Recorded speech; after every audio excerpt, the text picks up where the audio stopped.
Hello বন্ধুরা, আমরা প্রায় সময় নানা কিছুতে আমরা অনেক কিছুতে সমস্যা থেকে সম্মুখীন হই।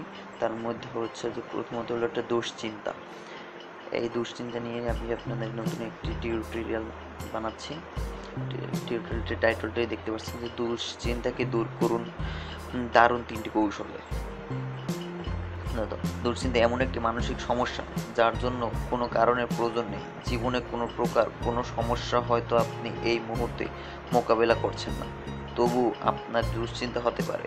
বেশিরভাগ দুশ্চিন্তার রোগীদের ক্ষেত্রে দেখা গেছে তারা বিশেষ কোনো সমস্যার কথা বলতে পারেন না। কি নেই তাদের জীবনে, কি চাই তাদের, কি পেলে তারা দুশ্চিন্তা করবেন না, তা নিয়ে কিছু আশা করা যায়।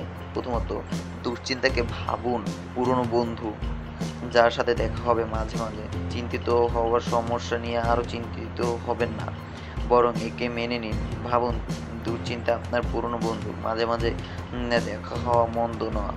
নিজেকে বোঝান সব কিছু ঠিক আছে, সব ঠিক আছে, সব ঠিক হয়ে যাবে। আপনার মনকে নিয়ন্ত্রণ করার ক্ষমতা আপনার রয়েছে, তাই দুশ্চিন্তা যতই হোক আপনার মাথায় চড়ে বসতে চাইবে। কাজটা খুবই সহজ নয়। প্রথমে আপনার এটা বুঝতে হবে যে আপনি যে দুশ্চিন্তা করছেন তা আসলে অর্থহীন। দুশ্চিন্তাকে স্থায়ী সমস্যা ভাববেন না। আপনার লক্ষ্য হবে দুশ্চিন্তার সমস্যাকে জয় করা। কখনোই ভাববেন না যে এই সমস্যা থাকবেই। দুশ্চিন্তা আমাদের স্ট্রেস বাড়ায় আরও অনেক মানসিক শারীরিক সমস্যা। তাই আপনি যখনই খেয়াল করবেন যে আপনি দুশ্চিন্তা করতে শুরু করছেন, তখন নিজেকে বোঝাতে শুরু করবেন। বলবেন দুশ্চিন্তা কিছু নেই। যেসব বিষয় আপনার দুশ্চিন্তা বাড়ায় সেগুলোকে নিজের থেকে দূরে রাখুন। ঘটনাগুলো স্বাভাবিক করে বিবেচনা করে শুরু করুন। সব কিছুই কোনো না কোনো কারণে ঘটে। 3 নাম্বার, বর্তমানে মনোযোগ দিন। সচেতনতার সাথে নিজেকে বর্তমান কাজের দিকে মনোযোগী হন। এই প্রক্রিয়ায় বলা হয় প্রজেক্ট মোমেন্ট এক্সারসাইজ।